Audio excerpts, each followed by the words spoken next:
Така. Добро. О, стола си е тук, да. Добро утро, хубави хора.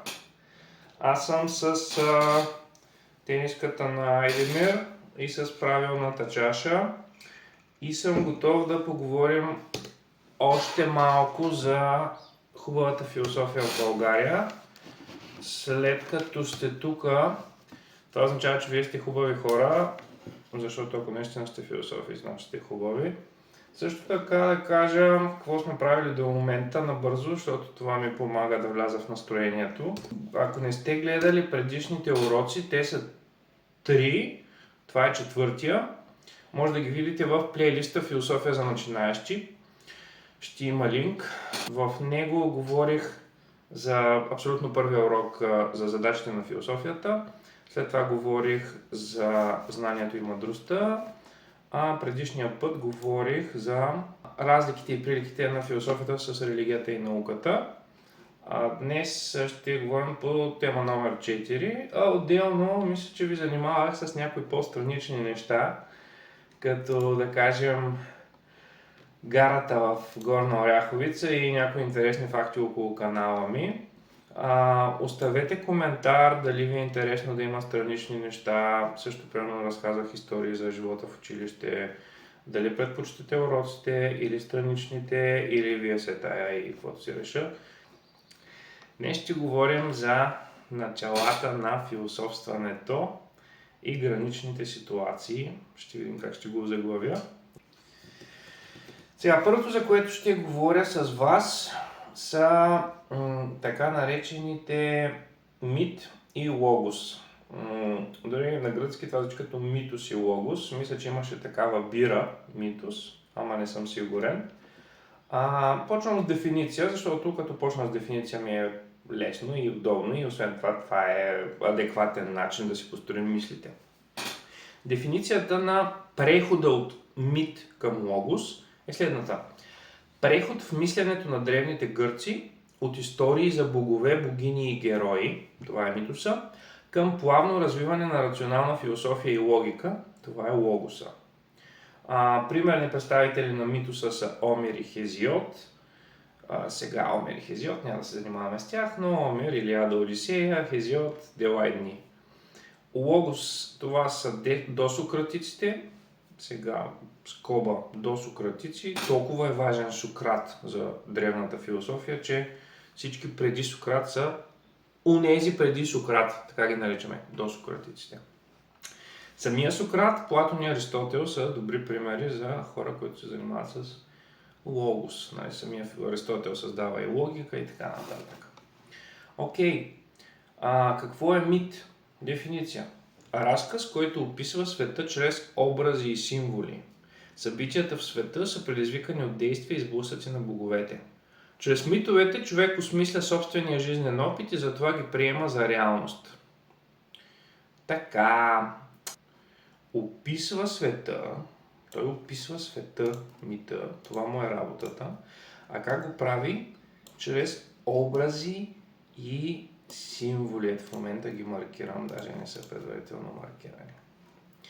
И обяснява как нещата са се случили през боговете. Сега тук разказвам една историйка. Аз живея в село, което е в подножието на планина. И аз не знам как така се появяват планините. Те са огромни. Те са високи. Те са стръмни. Те са респектиращи. Когато съм пораснал примерно на някакви си години достатъчни, че да не се убия, са ме завели да изкача някой връх. Така съм станал пълноправен член на обществото, примерно. Или нещо ето такова. И аз се чудя, нали, така философски, как така има планина? Питам моите предци и те ми казват, не знаем, винаги е била там. Обаче викат, баба ти или прабаба ти, примерно се тая, ми беше казала една история, като бях малък. И историята е следната. Всъщност, даже може да не е мит, но да е, нали, основното обяснение това, да няма други алтернативи. Имало двама титани от те огромните, още от времената на боговете, когато нямало почти никакви хора. И тези титани, те били всеки по 200 метра, по 500 метра високи. И те се скарали за нещо и се сборичкали и още в началото на боя единият рязко изблъскал другия, като Халанд в наказателното поле на Англия. И този втория паднал назад, обаче бил толкова голям и тежък самия титан, че при падането му земята се набрала и така се останала нагъната и имало някаква планина още от тогава. Нали, вече няма титани, обаче още има планини, са причинени от титаните. Това е един чудесен мит. И аз питам, това аз си го измислям, но това е за да илюстрирам, да не ползвам нещо конкретно. Въпреки че най-вероятно някъде има такъв, предполагам. И аз питам моите ученици, добре, вие сте чели старогръцки легенди и митове. Между другото, ако детето ти чете старогръцки легенди и митове и му харесва, това е огромен индикатор, че това дете е бъдещ хуманитарист. Да харесваш мита, да харесваш обяснението и героите и боговете. Викам, кои са боговете на природните феномени? Кой е, примерно, бог на слънцето? Ако искате, може да паузирате и да опитате да познаете. Кой е бог на морето? Кой е бог на светкавиците? Кой е бог на плодородието? Кой е бог на смъртта? Също, освен природни феномени, кой е богът на разни различни човешки дейности? Според гръцкия пантеон говорим тук. Примерно на любовта, имаме си богиня за това. На войната, имаме си бог за това. Имаме си бог на винопроизводството и партитата и купоните в дискотеката. Имаме си на съобщенията, си едно бог на социалните мрежи. Имаме бог на ковачите и занаята ковачество. Имаме бог на мъдростта и знанието. И така нататък, и така нататък. И с тази всъщност част от моите въпроси аз опитвам да покажа, че си имаме такова божествено в кавички, образно и символно обяснение на това как въобще хората се занимават с някакви неща. Някой бог някога е забелязал, че това е полезно, някой бог, примерно Прометей ни дал огън и така нататък. Така, всички тези персонажи покровителстват, на тях се принасят жертви, за да може човешката дейност да се движи добре. Разказите и героите за всички тези богове са там, за да ни обяснят как ние сме започнали да правим някои неща, като хора и като общество, и как някои неща в природата са там и защо са там. Ние нямаме друго средство, ние още нямаме наука, ние още нямаме философия в смисъла, на който не се ползваме. Даже може би въобще няма. Още не са дошли до сократиците.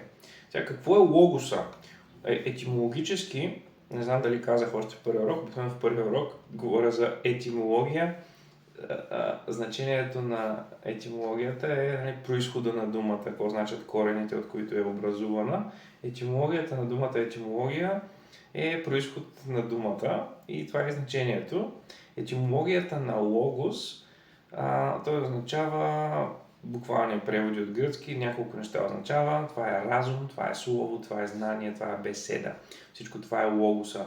По-нататък в метафизиката логоса е всеобщия божествен, смисъл всеобхватен и страхотен закон на всичко съществуващо.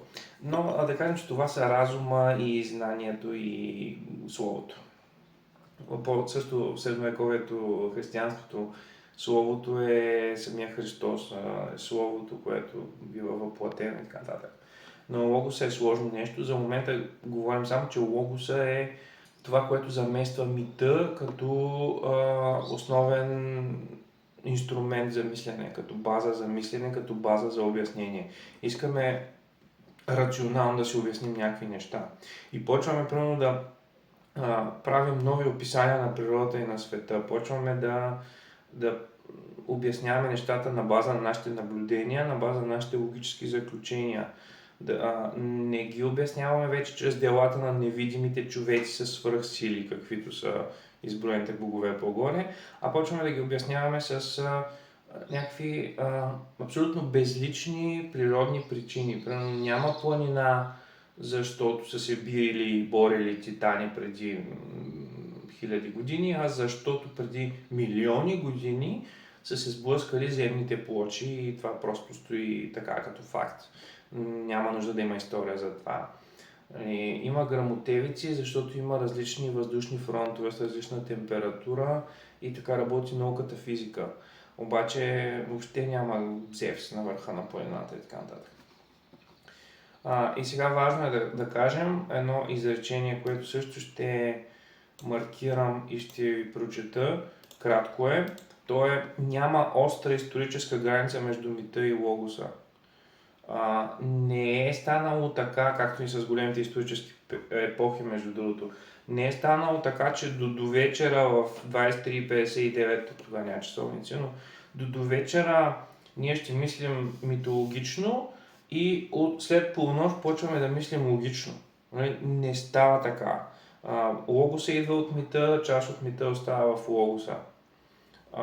Постепенно се появява повече съмнение, постепенно натрупваме повече не абстрактни, а конкретни физически реални факти и така нататък. Това е по мита и логоса, като в момента не разполагам с учебника, но примерно в учебника за 8 клас това е горе-долу представено прилично, като има един текст от, да речем, метаморфозите на Овидий, където супер митологично е обяснено как един човек е прокълнат от богиня да се превърне примерно в Елен, защото я видял как се къпе на реката. А след това имаме Диоген Лаерций, който разказва за философията на някакъв философ, който вече съвсем някакви тежки термини, абстрактно мислене и тегаво за четене, но се личи, че не е мит. Примерно. Сега втората точка са други, не знам как да ги нарека, те са фактори, качества и явления, които са също основна предпоставка да се случи този преход към логос, да се случи началото на философията в смисъла на истинската философия. Тези два фактора са удивлението и съмнението. За да спреш да обясняваш планината с битката на титаните, ти трябва да се усъмниш в това. Или трябва да кажеш, не, тя е толкова удивителна, тази планина, че трябва да има по-добро обяснение на това. И макар да го нямам като знание, искам да го потърся. Може би това работи. Така. Дефиниция на... Ще започна с удивлението. Този път ще започна, не знам що. Дефиниция. Способност на мисленето да открива разликата между видимото и мислимото. Това се нарича противоречие в съществуването. Казвам го пак. Мисленето и неговата способност да открива разлики между видимото и мислимото. Сега, това също ще се появи по-късно и ще навляза по-дълбоко в това, в философия за леко напреднали или средно напреднали, може би в 10 клас. Но разлика между мислимото и видимото е, да кажем, виждам няколко книги или виждам стая пълна с книги, защото това е информацията в сетивата ми, обаче мисля през понятието библиотека. Или виждам 20 деца на 15 години като възраст и аз не си казвам, виждам децата, виждам учениците, а виждам 8 Б клас, примерно. Тоест, това е всъщност удивително е да видим как можем да видим, но и да мислим върху него, на база на него, през него, други неща. Това е сложно, но да речем, че да се удивиш да се удивляваш е да видиш, че това, което виждаш и това, което мислиш за това, което виждаш, не са нещо изцяло реципрочно. Не са тъждествени, не са едно към едно. И мисленето ти е способно на повече. А всъщност митовете опростяват някои неща, които имаш да мислиш, ако решиш да мислиш свободно. Така ще го кажа, въпреки че може би е леко объркващо. Удивлението прави философстването възможно. Защото ето друг добър пример. Аз в момента виждам, вие не виждате, но аз виждам през прозореца си една част от града. Виждам много сгради, предимно жилищни, но и примерно обществени бизнес сгради виждам. Виждам магазин огромен. Виждам булеварда, виждам в далечината Стара планина, защото гледката ми е на изток и затова имам слънце, което ми свети, за да ме вижда камерата. Виждам антени, виждам кран на нова глупава сграда, която е излишно да бъде строена. Обаче аз мога да си кажа, виждам този квартал или тази част на града и още по-лошо мога да си кажа, виждам света. Така изглежда едно парченце от света. Може би другите приличат на него. Или нещо в същността на това, което виждам, го има в същността изобщо и така нататък. Следващата ми бележка е да се удивляваш, да виждаш разминавания между видимо и мислимо, е примерно да видиш формата, но да мислиш за съдържанието. Да видиш чашата, но да се чудиш от какво е направена.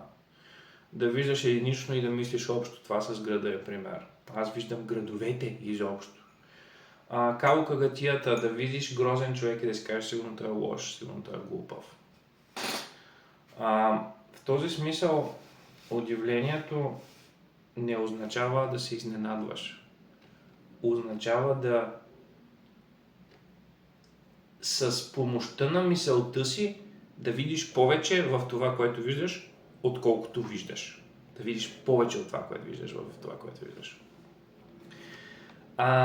Тоест, може би да задълбаваш излишно, както биха казали в природните науки, да речем. Следващата подточка или част от тази точка – съмнението. Дефиниция. Способност на мисленето да се съмнява в достоверността и надежността на собствените разсъждения. Води до стремеж към истина. Истина – работното название на непротиворечиво знание, на знание, на което да се доверим. Добре, да се съмняваш означава да можеш да мислиш за това как може би мислите ти са грешни. Лошото на това е, че може да продължи до безкрай. Хубавото е, че има един здравословен диапазон на съмнение, който ти позволява да не си тъп, както казва Стругаре. Философията е готина, стига да не си тъп, стига да не си. Аз си мисля, че е така, както си мисля. Ама откъде да бъда напълно сигурен, че мисля правилно? И това е толкова хубаво и приятно, защото това води до появата на логиката, за която нямам търпение да запиша видеа, но това е доста по-нататък. Това води до експерименталното и научно мислене, което води до практически ползи. Тук надявам се, че не сте останали с впечатлението, че щото съм философ и щото науката не е перфектна, мразим науката. Не, просто не искам да я надценяваме. Науката е супер полезна и така нататък. Така че съмнението води до стремежа към знание, в което не се съмняваме. И сега друга много тежка част. Това са граничните ситуации. Тук е една от първите задачи, които давам на учениците си. Преди това те се слушали предимно. В смисъл, не първата задача, която им давам, а първата домашна задача, която им давам. Но може би първо да кажа какво всъщност са това. Давам дефиниция. Ситуация, която изисква преориентиране на мисленето и преосмисляне на живота. 2. Преход от един етап в друг, от една социална роля в друга. 3. Достигане до важно житейско събитие или сблъскване с голяма трудност. Общото при тези три неща е, че досегашният опит не е достатъчен и започва да си задаваш твърде много въпроси за себе си и за света. Да ги разгледаме сега по-отделно. Ситуация, която изисква преориентиране на мисленето и преосмислене на живота, това всъщност пряко съвпада с другите две неща. Преминаваш друг етап и в друга социална роля. Сега, това някога са били ритуалите на инициацията. Сега с тях е малко по-сложно, ще се върна на това нещо. Но да речем нови роли. Преминавам от ролята на дете в ролята на млад възрастен. Преминавам от ролята на ученик в ролята на студент. Преминавам от ролята на свободен в ролята на съпруг или съпруга. Преминавам в ролята на родител. Преминавам в ролята на човек, който носи отговорност за други хора и така нататък. Всички тези неща са важни. Важно житейско събитие, ето тук всъщност те са пластове на едно и също нещо, те не случайно са заедно. Но отивам в университета, т.е. отивам в друг град. Аз вече завися от себе си, аз трябва да се сблъскам с непознатото. Това е гранична ситуация.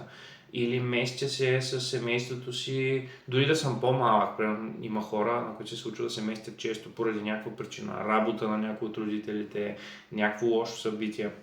Сватба. Вече съм съпруг или съпруга, както казах. Родителство, ставам баща, ставам майка. Не знам как се прави това. Никога преди не съм го правил. Няма как да бъда напълно подготвен, защото за да бъда напълно подготвен трябва да имам опит.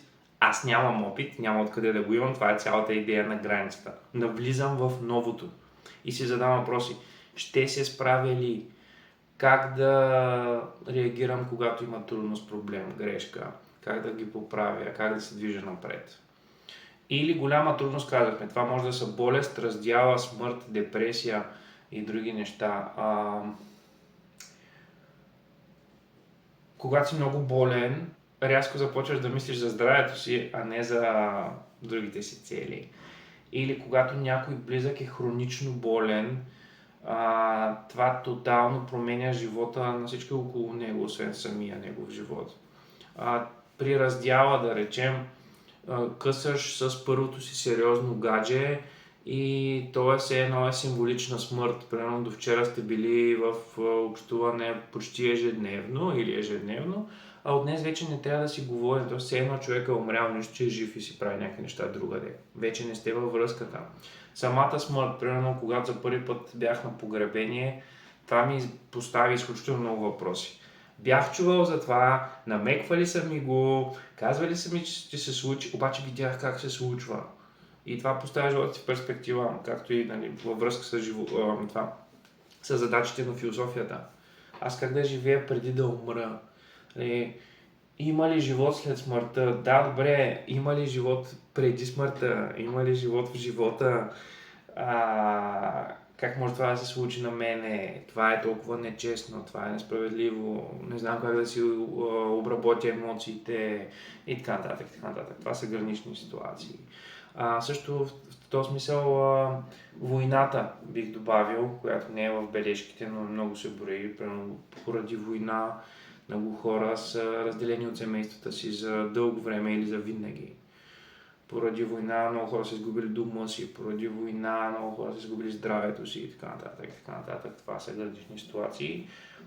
Ситуации, в които или нещо е прекалено ново, или нещо е прекалено трудно, губиш нещо, променяш нещо, без да си го искал. Тук имам една бележка, тя е свързана с човек на име Виктор Търнър, културния антрополог, за когото знам от културология, който всъщност използва термина лиминална фаза от лимес, като в математиката границата. Той използва тази по-тежкарска дума и доколкото знам, той именно, не претендирам, тук не съм на 100% сигурен, това е по спомени, но именно той всъщност изследва ритуалите на инициация. Иницииран си в новата си роля в някакви племенни общности, това е ранната антропология. Примерно тук имам бележка, преминаваш през тази фаза, напускайки племето, за да можеш след това да си върнеш баланса и да си осигуриш ново място в иерархията. Ето ги примерите. Да речем, ако си момченце, преминаваш през някакво много трудно предизвикателство. Може, примерно, да ти кажат, ето сега ще начертаем тук един кръг с тебешир, нямаш право да излизаш от него 3 дни и 3 нощи. Трябва да стоиш в него, ако може неподвижно, без храна, без вода. Ако ти издържиш тези 3 дни, случайни числа казвам, случайни условия си измислям, ти тогава ще спреш да си момче и ще станеш мъж. Или ти казват, ето ти едно копие, ето ти една торба с 5 филии хляб, заминай в джунглата и не се връщай без главата на тигъра. Трябва да убиеш тигър. Ако не убиеш тигър, ти си мъртъв за нас. Трети вариант. Погребвате жив и ти дават една сламка, през която да дишаш, която е единственото нещо, което стърчи над земята, над почвата. И трябва да бъдеш погребан жив еди колко си часа или денонощие или не знам какво. Зависи каква е степента на трудност. Не съм бил в племе. Но ето тогава е още по-силна символиката. Старото ти аз умира, новото ти аз се появява. Или може да е нещо по-straightforward, нещо по-директно, като за първи път идваш на война. Или трябва да убиеш човек. Много често убийство на човек. Това се е правило в античността, особено и средновекове и много път се е правило. Може да е лов, както с тигъра, лов на нещо опасно. Трябва да има риск за живота и ти да го преодолееш. И така си получаваш новото място в иерархията, както вече казах. И да речем, тук трябва да добавим един особен сценарий. И то е да останеш в лиминалната фаза. Да останеш в постоянната лиминална фаза. Ти си постоянно в границата. И примерно си навлязал в предизвикателството, но или си останал в него за неопределено време, или не си го преодолял.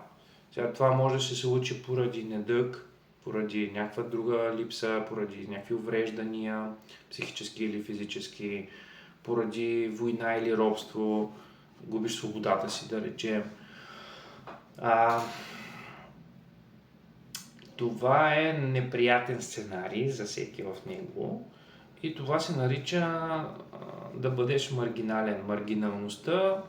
Маргиналното е периферията, маргиналното е обратното на центъра. Има хубаво видео, което съм пускал ученици, Джонатан Пежо обяснява как в Шрек центъра и маргиналното са обърнати и Шрек, шампиона, героя и принца на изродите е всъщност добрия и той трябва да напусне калния си кенев и да отиде в центъра да победи лошия крал, който би трябвало да носи ред и добро, но той носи твърде много ред. Това е скоба. Маргиналното е периферното. Сега мисля, че в съвременното наше собствено, прости Господи, ама все пак западно общество, в което горе-долу участваме, имаме проблем с инициациите. Ние нямаме гранични ситуации в този последен смисъл, ти да бъдеш тестван. Да се събере общността и в определен ден в годината, или през 2, или през 3, еди кои си там поколения, трябва да минат през еди какво си и вече е ясно, че имат нов статус. Вече всеки се оправя сам и много често оставаме в тази гранична ситуация. Но това е пак отделна тема и пак е скоба. Шрек и инициациите в съвременното общество са отделни теми. Ако ви са ви интересни, напишете ми, ако не ги оставяме като скоби. Домашното, което давам в този момент на преподаването на тази философия, за 8 клас аз казвам За следващия път имате задачата да опишете в своите тетрадки по философия една гранична ситуация, като тя може да е твоя лична нещо, което си преживял, може да е на познат човек, на реален човек също, реална ситуация на роднина, приятел, познат, няма значение за когото си чувал, а може и да е от измислен филм или книга, измислена история от филм или книга. Като съм чул доста различни ситуации, даже съм имал много истински моменти, колкото и да е клише. Примерно, помня как ми разказаха преди години за дете ми разказа на мене, как го е блъснала кола, обаче не е пострадало много телесно, но е изпитал ужасно дълбок страх. И само докато ми го разказваше и му се насълзиха очите и затрепери, почервения и така нататък. Много силно, но беше лично и беше много смело да го каже. Казали са ми, примерно, разкази за разводите на родителите им, разкази за това как домашният ти любимец е умрял, нали, пак ти си 8 клас. Разкази как си спрял да говориш за първи път с някакъв приятел, той е изчезнал, изпарил се и така нататък. Примери от филми, първото, което се сещаме, Фродо дали ще хвърли пръстена или не и някакви такива неща. Тук ще си позволя да направя клишираното ютубърско нещо и да кажа, ако искате споделете ваша гранична ситуация и аз ще я коментирам в коментарите. Ако не искате, ваша работа. Да, сега обобщаваме. Първо нещо, за да има философия, трябва да спрем да мислим митологично, трябва да спрем да мислим символно и да започнем да мислим рационално.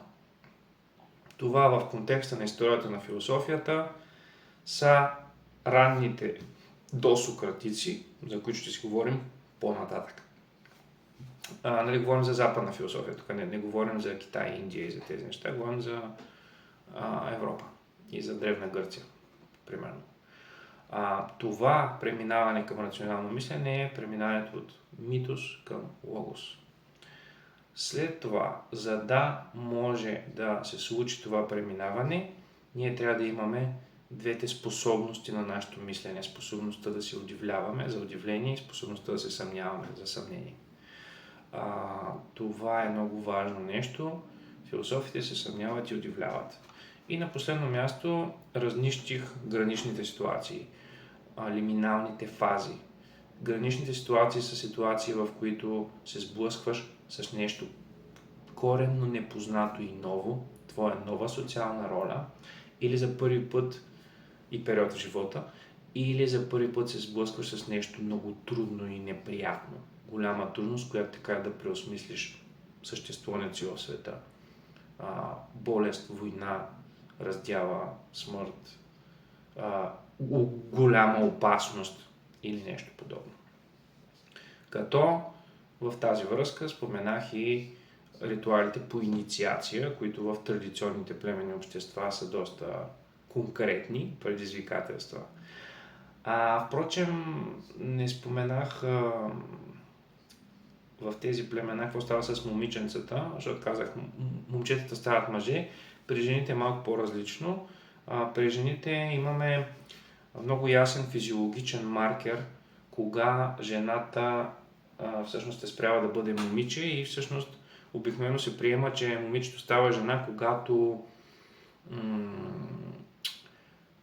стане способно да ражда. Защото това е много важната функция на една жена, не сексистки казано. Просто аз не мога да раждам, защото не съм жена. Това е толкова съществено за жената. И толкова важно и допринасящо за общността, за рода, за всичко. Това е супер, че можеш да раждаш, ако можеш. И горе-долу, всъщност, инициацията на момичето се случва от само себе си с червеното цвете. Досещате се какво имам предвид. Когато започне твоята менструация, ти вече си жена, няма нужда да убиваш тигри, няма нужда да те погребват. Ти няма да се сблъскваш със света, ти няма да защитаваш измерението на дома, извън дома, ти ще се грижиш за самия дом, докато примерно твоя мъж трябва да пази твоя дом от външните опасности. Съответно, той трябва да умре като момче и той трябва да изгради смелост и умения. Това беше допълнение, което ми се струва интересно, защото някой може да каже, що говориш само за момчета, което говоря и за двете неща. Това беше за днес. Мисля, че се получи добре. Гледах малко повече бележките си, но мисля, че имаше добро темпо. Оставете коментари. Един въпрос, напомням, беше дали ви харесва да има повече уроци, или ви харесва да има и странични неща, или двете ви харесват. И вторият въпрос беше, коя е вашата гранична ситуация, първата, която ви идва на ум. Първият път, в който вие сте изменили своето всъщност мислене за света, което означава своето философско мислене. Това е за сега. Благодаря за гледането. Очаквайте следващите теми от курса, плейлиста отдолу и ще се срещнем пак. До скоро!